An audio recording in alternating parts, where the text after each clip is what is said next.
दोस्तों आज के वीडियो में मैं आपको बताने वाला हूं कि कैसे आप घर की छत पर बड़े फ्रूट प्लांट उगा सकते हैं। आज के वीडियो में मैं आपको बताऊंगा कि बड़े फ्रूट प्लांट को उगाने के लिए आपको किस तरह के गमले या ग्रो बैग का इस्तेमाल करना है, कैसे इन्हें लगाना है, किस तरह की मिट्टी बनाना है और कौन सी खाद डालनी है, ताकि आपके जो गार्डन में जब आप पौधे लगाएंगे, बड़े फलदार पौधे जब आप लगाएंगे तो उनसे आपको ढेर सारी हार्वेस्टिंग मिलेगी। मैंने मेरे घर की छत पर अलग अलग तरह के ढेर सारे जो है बड़े फलदार पौधे लगाए हुए हैं। जैसे आप देख रहे हैं, ये अनार लगाया हुआ है, साथ में मैंने केला लगाया हुआ है, पपीता लगाया हुआ है और यहाँ तक कि मैंने जामुन को भी मेरे जो है घर की छत पर उगाया हुआ है। तो अगर आप भी चाहते हैं अपने घर पर खुद का गार्डन बनाना और उसमें बड़े फलदार पौधों को लगाना, तो फिर ये वीडियो आपके बड़े ही काम आने वाला है। इस वीडियो को देखने के बाद आप समझ जाएंगे कि कैसे हम घर की खाली छत पर बड़े फलदार पौधों को लगा सकते हैं और उनसे ढेर सारी हार्वेस्टिंग ले सकते हैं। नमस्कार दोस्तों, मेरा नाम है दीपक और आप देख रहे हैं terrace and gardening YouTube channel. यदि आपने अभी तक मेरे चैनल को सब्सक्राइब नहीं किया है तो इसे सब्सक्राइब कर लें और बेल आइकन को भी प्रेस कर दें। सामने ये लगा हुआ है ड्रैगन फ्रूट। वैसे तो ये बहुत बड़ा नहीं होता, लेकिन फिर भी ये काफ़ी ऊंचाई में बढ़ता है और काफ़ी ज़्यादा इसमें इसकी स्टेम निकलती हैं और इसे भी आप घर की छत पर लगा सकते हैं। इस तरफ आप देख रहे हैं तो ये अमरूद लगा है। अमरूद बहुत ही आसानी से घर की छत पर हो जाता है और ये देखिए, यहाँ से इसकी हाइट देखेंगे तो लगभग 6-6.5 फीट हो गई है और अभी इसमें बहुत अच्छे इस तरह से फूल भी आ रहे हैं और ढेर सारे इसमें अमरूद पहले लग चुके हैं। तो चलिए जानते हैं कि बड़े फ्रूट प्लांट को अपने घर की छत पर कैसे उगाते हैं। तो सबसे पहले हम बात करते हैं, जब भी आप बड़ा फ्रूट प्लांट उगाने का प्लान करें तो उसके लिए ग्रो बैग में आपको उसे लगाना है। जैसे आप सामने देख रहे हैं, ये देखिए ग्रो बैग में हमने अमरूद का जो है ये पेड़ लगा रखा है। अब ग्रो बैग का साइज़ कौन सा लेना है, तो फ्रूट प्लांट के लिए जो स्टार्टिंग साइज़ है वो 18 बाई 18 इंच से शुरू हो जाता है। जैसे आप यहाँ पर देख रहे हैं तो ये जो साइज़ है जहाँ पर अमरूद का ये पेड़ लगा है 18 बाई 18 इंच है और इसका बड़ा साइज उसके बाद 21 बाई 21 इंच आता है, जिसमें ये अमरूद का पेड़ लगा है, यहाँ पे ये ड्रैगन फ्रूट लगा है। और बड़ा साइज अगर आपको देखना है तो 24 बाई 24 इंच आता है, जो ये है। इसमें हमने ये कस्टर्ड एप्पल सीताफल लगा रखा है। तो जितना बड़ा साइज होगा उतना अच्छा है आपके फलदार पौधे के लिए। अब मैंने मिक्स साइज लगा रखा है, तो 18 बाई 18 इंच से, जैसे आप नया पौधा लेके आए, मान लीजिए आप अनार का पौधा लेकर आते हैं तो पहले 2 साल आप उसे 18 बाई 18 में लगा रहने दीजिए। फिर उसके आने वाले 3 साल आप उसे 21 बाई 21 इंच के ग्रो बैग में लगा दीजिए। जैसे हमने यहाँ पर आप देखेंगे तो ये जामुन का पेड़ पिछले 2 साल से 18 बाई 18 में लगा था, हमने 21 बाई 21 में लगाया। अभी ये 2 से 3 साल इसमें चलेगा। फिर इसके बाद हम इसे 24 बाई 24 में लगाएंगे, जिसमें ये 5 साल कम से कम रहेगा।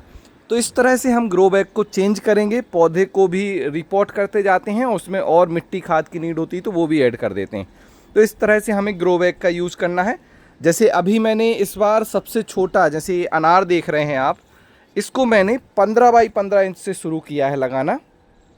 लेकिन मुझे लग रहा है कि इसे मुझे बहुत जल्द, लगभग मान के चलिए 1 साल का ये होने वाला है इस रेनी सीजन में, तो अगले साल ही इसे रिपोर्ट ना करना पड़े, इसलिए मैं छोटा ग्रो बैग आपको अवॉइड करता हूं लगाने के लिए, कि छोटे ग्रो बैग में ना लगाएं। अगर आपको छोटे पौधे लगाने, जैसे ये नींबू छोटा पौधा होता है, इसे आप लगा सकते हैं 15 बाई 15 इंच के ग्रो बैग में। तो ग्रो बैग में हमने 3 साइज जानी, 18 बाई 18, जो 18 बाई 18 में बोल रहा हूँ तो 18 इंच वो ऊंचा होता है और 18 इंच ही उसकी गोलाई होती है। 21 बाई 21 इंच और 24 बाई 24 इंच। जैसे यहाँ पर आप देख रहे हैं तो ये 21 बाई 21 इंच है, जिसमें ये हमारा पैशन फ्रूट का प्लांट लगा है। सेम हमारा यहाँ पर आप देख रहे हैं तो जामुन है, ये लगा हुआ है, ये भी 21 बाई 21 इंच के ग्रो बैग में लगा है। ये आप देख रहे हैं बड़ा वाला हमारा जो अनार है, ये 24 बाई 24 इंच के ग्रो बैग में यहाँ लगा है। ग्रो बैग हो गया। अब सबसे इम्पोर्टेंट चीज़ आती है हमारे गार्डन में, जब हम फलदार पौधे लगाते हैं तो इसके लिए ज़रूरी है मिट्टी बनाना। अब क्योंकि इतना बड़ा ग्रो बैग है, बहुत सारी इसमें मिट्टी आती है, तो हम इस मिट्टी को बहुत ज़्यादा भारी नहीं बनाना चाहते। तो ये जो मिट्टी है जो आप यहाँ देख रहे हैं, ये काफ़ी हल्की मिट्टी है। लगभग अपने जो नॉर्मल मिट्टी होती है, ट्रेडिशनली गार्डन सॉइल बोलें आप या खेत की मिट्टी, उससे 50% हल्की होती है ये। अब हल्की मिट्टी बनाने के लिए हमें क्या ज़रूरत होती है, हमें खाद चाहिए, सड़ी हुई गोबर की खाद और कोकोपीट की ज़रूरत है। हल्की मिट्टी क्यों बनानी है, ताकि हम बड़े पौधे लगाएं। देखिए इतने सारे पौधे लगे हैं यहाँ, तो इनका वज़न काफ़ी हो जाता है, तो हमें वज़न कम से कम रखना है छत पर, ताकि हम ज़्यादा पौधे लगा पाएँ, क्योंकि पौधे का खुद का भी वज़न होता है, फिर मिट्टी का भी वज़न है, तो इसलिए हम मिट्टी को हल्का बनाते हैं। हल्की होने के साथ साथ मिट्टी में पोरस होना चाहिए, भुरभुरी होनी चाहिए। इसमें जो भी आप पानी डालें, खाद डालें, वो पूरी मिट्टी में फैल जाना चाहिए और नीचे से ड्रेन आउट हो जाना चाहिए। अगर इस मिट्टी से पानी बाहर नहीं निकलेगा तो बारिश में जैसे ही होगी ये पूरा भर जाएगा ग्रो बैग, और ये पौधा जो आपका फलदार फ्रूट प्लांट है वो ख़राब हो जाएगा। तो इसके लिए आपको क्या करना है, मिट्टी बनाने के लिए जो नॉर्मल मिट्टी है वो 30% लेनी है। खेत की मिल जाती है, गार्डन की मिल जाती है, जहाँ की भी मिट्टी मिल जाए 30% मिट्टी ले लीजिए। 30% मिलाइए उसमें अच्छी तरह से सड़ी हुई गोबर की खाद या बर्मी कंपोस्ट, दोनों खाद में से जो भी मिल जाए आप मिलाइए। और 30% फिर आपको मिलाना है उसमें कोकोपीट। कोकोपीट भी आपको अच्छे से वॉश कर लेना है और 2 बार उसको धो लीजिए, फिर कोकोपीट को मिला दीजिए। इसके बाद जो 10% चीज़ बचती है हमारी, उसमें आप नीम खली, सरसों की खली, बोन मील, इस तरह के फर्टिलाइज़र डाल दीजिए, ताकि हमारे पौधे को न्यूट्रिशन मिले। इस तरह से जब आप मिट्टी बनाएंगे तो ये मिट्टी हल्की भी रहेगी, भुरभुरी भी रहेगी और उसमें न्यूट्रिशन भी रहेंगे। और इस तरह की मिट्टी को अच्छे से मिक्स कर लीजिए। मिक्स करने के बाद आप इसे रख लीजिए और जैसे ही आपको पौधा लगाना हो, ग्रो बैग में मिट्टी को भरिए और सीधा पौधा लगा दीजिए। तो ये बड़ा आसान तरीका है। यहाँ पर आप देखेंगे तो हमारे देखिए अंगूर लगे हुए हैं और ये देखिए अंगूर बन भी रहे हैं। तो इसी तरह से मैं मिट्टी बनाता हूँ और पौधों को लगाता हूँ। अब ग्रो बैग हमने ले लिया, मिट्टी बना ली, अब हमें लाने हैं पौधे। तो पौधे आपको अच्छे क्वालिटी के यूज़ करने हैं, या तो ग्राफ्टेड यूज कीजिए या फिर एयर लेयरिंग से तैयार पौधा यूज कीजिए। आपको बीज से उगा हुआ पौधा नहीं यूज करना है। जो पौधे बीज से उगाए जाते हैं उनमें फ्रूटिंग में काफ़ी समय लगता है। तो मेनली मैं 2 तरह के पौधे लगाता हूँ, या तो वो ग्राफ्टेड होता है, जैसे ये जो आप देख रहे हैं, ये आपने यहाँ देखिए नींबू में नींबू लग रहे हैं, इस तरफ भी देखिए, ये देखिए इसके नींबू, देखिए ये नींबू लग रहे हैं। और ये जो पौधा है ये एयर लेयरिंग से तैयार है। अभी नीचे आप देखेंगे यहाँ पर कहीं पर भी ग्राफ्टिंग नहीं है इसमें, ये एयर लेयरिंग से तैयार है। और ग्राफ्टेड पौधा कैसा होता है मैं आपको दिखाऊं तो यहाँ पर देखिए, यहाँ पर अभी कोई ये दिखा मुझे, हाँ इसमें बता देता हूँ मैं, यहाँ पर आपको समझ में आ जाएगा। ये पुराना सेब का पौधा है, यहाँ से ग्राफ्ट है।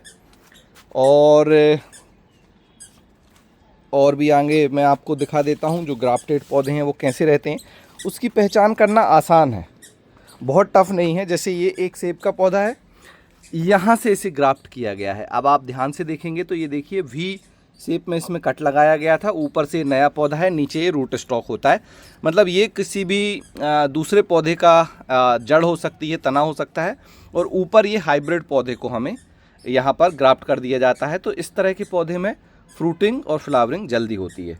और दूसरा एयर लेयरिंग के वाले पौधे कैसे होते हैं, जैसे ये आप देख रहे हैं ब्लैक डायमंड गुआवा, ये एयर लेयरिंग से तैयार होता है। तो इसमें एक अमरूद यहाँ पर लगा हुआ था जो कि शायद टूटकर गिर गया है, और इसमें बहुत सारे अमरूद भी आ रहे हैं। तो ये एयर लेयरिंग से तैयार है। तो आपको 2 तरह के पौधे लेने हैं, या तो एयर लेयरिंग से तैयार पौधा ले लें या फिर ग्राफ्टेड पौधा ले लें। ये हमारा अनार में देखिए कितने सारे अनार आ रहे हैं, ये एयर लेयरिंग से तैयार पौधा है। यहाँ पर आप देख सकते हैं, ये देखिए कितना सुंदर अनार है। पीछे अगर आप देखेंगे तो देखिए ढेर सारे अनार लग रहे हैं और ऊपर भी ढेर सारे अनार आए हैं, फूल भी आ रहे हैं। नीचे आप देखेंगे तो ये एयर लेयरिंग से तैयार पौधा है। लगभग 3-4 साल पुराना हो गया है, स्टेम से आप देख सकते हैं। बहुत अच्छे से मैंने इसे रखा और अभी देखिए काफ़ी अच्छी है, फ्रूटिंग करने लगा। तो पौधे लाने के बाद आपको इन्हें लगाना है। लगाने का समय रेनी सीजन से शुरू हो जाता है। रेनी सीजन से आप लगाना शुरू करें और अभी लगभग फरवरी मार्च तक आप लगा सकते हैं। 2 महीने जो होते हैं अप्रैल मई, इनमें थोड़ा सा अवॉइड कीजिएगा। इस समय बहुत तेज़ धूप होती है, तो इस समय हमें पौधों को नहीं लगाना है। इसके बाद जब हम पौधे लगा देंगे, उसके बाद हमें उनकी देखभाल करनी है। अब देखभाल में सबसे पहले तो आता है पानी देना। तो छोटा जब फ्रूट प्लांट रहेगा तो उसमें थोड़ा कम पानी की नीड होगी, तो आपको पानी तभी देना है जब उसकी जो मिट्टी है वो सूखी दिखे। जैसे यहाँ पर आप देखेंगे, ये जो मिट्टी है ये मैं ऐसे देख रहा हूँ, तो देखिए ये मिट्टी गीली है, यहाँ पर पानी की नीड नहीं है। तो आज मैं यहाँ पानी, अभी जैसे मैं सुबह मुझे पानी देना होता तो मैं पानी नहीं दूंगा। अब शाम के समय मैं फिर चेक करूँगा, अगर ये मिट्टी सूखी दिखेगी तो हम पानी देंगे। साथ में इस तरह से जो खरपतवार आती हैं, देखिए इस तरह से जो ये घास उग जाएगी या कोई दूसरा पौधा उगेगा तो उसे आपको टाइम टू टाइम हटाते रहना है। फिर क्या होगा, जब आप पानी देंगे तो इस तरह से इसकी जड़ दिखने लगेंगी। ऊपर आप देख रहे हैं, ये देखिए इसकी जड़ निकल आई हैं। इन जड़ों को आपको ढक देना है। ढकने के लिए मैं क्या यूज़ करता हूँ, मैं यूज़ करता हूँ गोबर की खाद। यहाँ पर देखिए हमने कल यहाँ से खाद डालना शुरू किया था। ये जो आप ऊपर देख रहे हैं तो ये गोबर की खाद है, ये देखिए। तो इसी गोबर की खाद को हम डाल देते हैं, अच्छे से ढक देते हैं। इसी में फिर हमारे केंचुए हो जाते हैं। ये देखिए ये छोटा सा केंचुआ एक अभी छोटा है, ये बहुत जल्दी बड़ा हो जाएगा। तो खाद डालने से हमारे पौधों को एक तो रूट कवर हो गई। अच्छा, लेकिन ध्यान रखिएगा ये जो खाद है ये पूरी डिकम्पोज होनी चाहिए, जिसे हम सड़ी हुई खाद बोलते हैं, ताकि इसमें कोई गर्मी ना रहे। जैसे ये देखिए बिल्कुल काली हो जाती है। कुछ लोग इस खाद को मिट्टी समझने लगते हैं, और ऐसा नहीं है। ये खाद जब फुल्ली डिकम्पोज हो जाती है तो पूरी ब्लैक हो जाती है, ताकि ये गर्माहट ना छोड़े। अब जब भी हम पानी देते हैं तो इस खाद के जो न्यूट्रिशन है वो घुलते जाते हैं, पूरे इस मिट्टी में मिलते हैं, तो हमारे पौधे को अच्छे से न्यूट्रिशन भी मिलते हैं। और ऊपर से ये खाद नमी बना कर रखती है और वजन नहीं बढ़ाती बहुत ज़्यादा हमारे ग्रो बैग में। तो इसलिए इस खाद के बहुत फ़ायदे हैं। ये खाद आपको इस तरह से डालनी है। तीसरी चीज़ क्या करनी है, अगर आप ग्राफ्टेड पौधे लाए हैं, ग्राफ्टेड पौधे लाने पर उनमें क्या होता है आप देखेंगे, मैं आपको दिखा दूं तो इस तरह से, जैसे यहाँ पर आप देखिए ये ग्राफ्टेड पौधा है और इसके नीचे वाले स्टेम से कुछ यहाँ पर ये ग्रोथ आ रही है। ये ग्रोथ आप देख रहे हैं, ये जब नीचे वाले स्टेम से आने लगे तो इसे आपको हटा देना है। हटाना कैसे है, आप इसे इस तरह से तोड़ दीजिए या फिर कटर की मदद से काट दीजिए। नीचे कोई भी ग्रोथ नहीं रखनी। स्पेशली जो ग्राफ्टेड एरिया है, देखिए यहाँ पर ये पॉलीथीन भी लगी हुई है, ये दब गई है, तो इसके नीचे कोई भी आपको इस ग्रोथ नहीं रखनी है। जैसे यहाँ पर भी आप देख रहे हैं ये हमारा चीकू लगा हुआ है। चीकू का साइज़ देखिए आप कितना बड़ा है, बहुत बड़ा चीकू हुआ है, अभी पका नहीं है। अब इस चीकू के पौधे में ये ग्राफ्ट एरिया है ऊपर वाला, ये वाला, और इसके नीचे देखिए ये ग्रोथ आ रही है, तो इसको हमें हटा देना है। इसको हमने हटा दिया। खाद आप देख रहे हैं, खाद हमने डाली हुई है। अभी हमने खाद इसलिए डाल दी क्योंकि पौधे अभी काफ़ी अच्छी ग्रोथ करते हैं गर्मियों में, तो खाद की नीड थी। फिर हम रेनी सीजन में फिर से खाद डालेंगे, तब तक ये खाद चलती रहेगी। तो ये चीज़ आपको यहाँ पर नीचे की ग्रोथ को हटा देना है। अब और कौन कौन सी खाद देनी है, देखिए एक तो हमने गोबर की खाद दी, इसके अलावा मैं खाद का मिक्सचर बनाता हूँ जिसमें बोन मील, सरसों की खली, नीम खली और बर्मी कंपोस्ट। इसके अलावा जैसे आपके पास अगर ह्यूमिक एसिड है तो आप वो डाल सकते हैं। इस तरह से अलग अलग खादों का आपको मिक्सचर बनाना है और उस मिक्सचर को 3 महीने 2 से 3 महीने में एक बार अपने जो गमला है, ग्रो बैग है, उसमें डाल देना है। जैसे रेनी सीजन आएगा तो हम फिर से उस खाद का मिक्सचर बनाकर डाल देंगे। और यहाँ पर हमारा ये जो आप देख रहे हैं तो ये मौसम्बी लगी हुई है, देखिए। तो इस तरह से आपको खाद देना है, पानी ज़रूरत पे देना है, खाद गोबर की खाद और खाद का मिक्सचर लगभग 2 से 3 महीने में देना है। आप लिक्विड खाद भी इसमें डाल सकते हैं, कंपोस्ट ही बनाकर डाल सकते हैं, बहुत अच्छी होती है, बहुत फ़ायदेमंद होती है। अब बात करते हैं कि पौधे लगाने के बाद इनकी कुछ पौधों की, जैसे अनार हो गया, अमरूद हो गया, इनकी प्रूनिंग की भी नीड होती है। प्रूनिंग करने के बाद इनमें बहुत अच्छी फ्रूटिंग आती है। जैसे यहाँ पर देखिए कितने अच्छे अमरूद लग रहे हैं, बिल्कुल लाइन से। आप देखिए यहाँ पर देखिए ये कितने सारे अमरूद इसमें आ रहे हैं, ऊपर आप देख सकते हैं कितने सारे अमरूद आ रहे हैं। तो इस तरह से आपको जब ढेर सारे अमरूद लेने हैं छोटे छोटे प्लांट से या बड़े प्लांट से, तो आपको इसकी प्रूनिंग करनी होगी। जैसे अनार में सॉफ्ट प्रूनिंग होती है, इसकी जो हार्ड वुड होती है, जैसे ये देख रहे हैं आप, इसमें अनार लगता है। और इसकी जो सॉफ्ट वुड होती है, जैसे मैं आपको दिखाऊं, ये इसमें अनार नहीं लगेगा। तो ये जब हार्ड हो जाएगी तब अनार लगता है। इसमें थोड़े से फूल आ रहे हैं ऊपर, देखिए यहाँ से फूल आना शुरू हुए हैं अभी। तो इसकी टाइम टू टाइम आपको प्रूनिंग करनी है। प्रूनिंग करने का समय देखिए जनवरी फरवरी रहता है, और सितंबर अक्टूबर के समय रहता है। तो ये 2 समय होते हैं। ज़्यादातर गर्मियों के समय में जो है प्रूनिंग की जाती है, तो वो बहुत अच्छी होती है। ये मैंने लगभग फरवरी के महीने में प्रूनिंग की थी, जो आप सामने देख रहे हैं। अब इनमें फ्रूटिंग हो रही है। तो इस तरह से प्रूनिंग करें और ध्यान रखें कि अपने जो बड़े फलदार पौधे हैं, जैसे मैंने जामुन लगा रखी है, जामुन देखिए कितनी ऊंची हो गई है, लगभग 10 फीट इसकी हाइट है। इसको आपको बांध कर रखना है। हमने यहाँ पर देखिए इस तरह से इसे बांधा हुआ है। इसे हम और अच्छे से बांधने वाले हैं, क्योंकि हवा जब चलती है तो ये बहुत ज़्यादा हिलती है। ऊपर भी देखिए हमने उस तरह से फ्रेम बना रखा है, ये पूरा लोहे का, इस फ्रेम में उसे फंसा रखा है, कॉर्नर में रखा हुआ है। तो जब भी पौधे आप बड़े फलदार पौधे लगाएं तो उन पे थोड़ा सा ध्यान रखिए कि जब हवा चले तो वो उसे मेंटेन कर पाएँ, उसमें गिरे ना। ये देखिए हमने वॉल के किनारे रखा हुआ है, दीवार है हमारी, और इस पे हमने ये सारे लाइन से रखे हुए हैं। क्रीपर जो आपके पौधे हैं, जैसे बेल वाले पौधे हैं, स्पेशली अंगूर हो गया, ये पैसन फ्रूट हो गया, इन्हें भी हमने किनारे पे रखा है। और यहाँ पर क्रीपर नेट लगा रखी है, ये क्रीपर नेट लगा रखी है। इसी क्रीपर नेट से इसकी बेल फैला दी है, ताकि इसमें जो है अब जब इसकी बेल फैलेगी फिर इसमें पैसन फ्रूट लगेगा तो वो आराम से वहाँ पर होल्ड हो जाए और गिरे ना। अंगूर में भी इसकी ऊपर बेल फैला सकते हैं आप, और फिर इसमें भी अच्छी फ्रूटिंग होती है इस समय। ये देखिए अंगूर में भी बहुत अच्छी फ्रूटिंग होती है। पहले भी हम यहाँ से काफ़ी अच्छे अंगूर हार्वेस्ट कर चुके हैं। और ड्रैगन फ्रूट जब लगाएं आप, तो ड्रैगन फ्रूट को लगाने के लिए आपको इस तरह का फ्रेम ज़रूर यूज करना है। इस फ्रेम के बगैर आप ड्रैगन फ्रूट अच्छे से नहीं ग्रो कर पाएंगे। आप ऐसा फ्रेम बना सकते हैं या पतले रॉड का फ्रेम बना सकते हैं। और ड्रैगन फ्रूट में भी आप मानिए मई से फ्लावरिंग और फ्रूटिंग होने लगती है, जो लगभग 3 से 4 महीने तक होती रहती है। तो इस तरह से इसमें भी फ्रूटिंग आपको मिलेगी। और ये देखिए ये हमारे ड्रैगन फ्रूट हैं। अब मैंने आपको यहाँ पर जो जो सामान बताए, जैसे ग्रो बैग है, मिट्टी है, खाद है, ये सारी जो चीज़ें हैं वो आपको मिल जाएंगी वेबसाइट organicbazaar.net पर।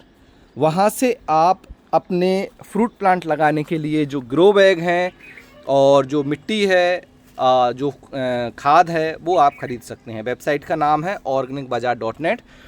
ये grow bag HDPE grow bag हैं, जो 260 GSM के बने हैं। 4-5 साल आसानी से चलते हैं। इनमें पौधे लगाने पर पौधे बहुत अच्छे ग्रो होते हैं। देखिए आप, मेरे सारे ग्रो बैग यही हैं और इनमें पौधे बहुत अच्छे चल रहे हैं, तो इन्हें आप ख़रीद सकते हैं। और पौधा आप ट्रस्टेड नर्सरी से ख़रीदें, लोकल नर्सरी में मिल जाए तो सबसे बेस्ट है। ऑनलाइन ख़रीदते हैं तो फिर थोड़ा सा ध्यान रखिए, वैरायटी ग्राफ्टेड और उसकी साइज़ वगैरह का ध्यान रखिए, फिर आप लेकर उसे लगाइए तो आपको बहुत अच्छा जो है रिज़ल्ट मिलेगा। तो ये छोटी छोटी ट्रिक को याद रख के आप भी अपने गार्डन में बड़े फ्रूट ट्री उगा सकते हैं और फिर उनसे ढेर सारी हार्वेस्टिंग ले सकते हैं। हमने अंजीर भी लगा रखी है, ये आप देख सकते हैं। इसकी मैंने हार्ड प्रूनिंग कर दी थी, ये काफ़ी बढ़ गई थी। यहाँ पर देखिए ये अंजीर लग रही हैं। तो आज के वीडियो में आपने जाना कि कैसे हम अपने होम गार्डन में बड़े फ्रूट ट्री उगा सकते हैं, स्पेशली जैसे केला है, हमारा पपीता है, जामुन, अनार, अमरूद, ऐसे बहुत सारे फ्रूट प्लांट मैंने अपने गार्डन में लगा रखे हैं। आप भी इन्हें लगाइए। इसके अलावा हमने गन्ना, और यहाँ पर आप देख रहे हैं तो हमने नारियल भी लगा रखा है। अब देखते हैं ये कैसे बड़ा होता है, कैसे इसमें फ्रूट आता है, लेकिन लगा मैंने सारी चीज़ें रखी हैं। आम को छोड़ के लगभग सभी चीज़ों में फ्रूटिंग मुझे मिल गई है। आम भी आप लगा सकते हैं, इजीली होता है, लेकिन अभी मुझे उतना सक्सेस उसमें नहीं मिला है।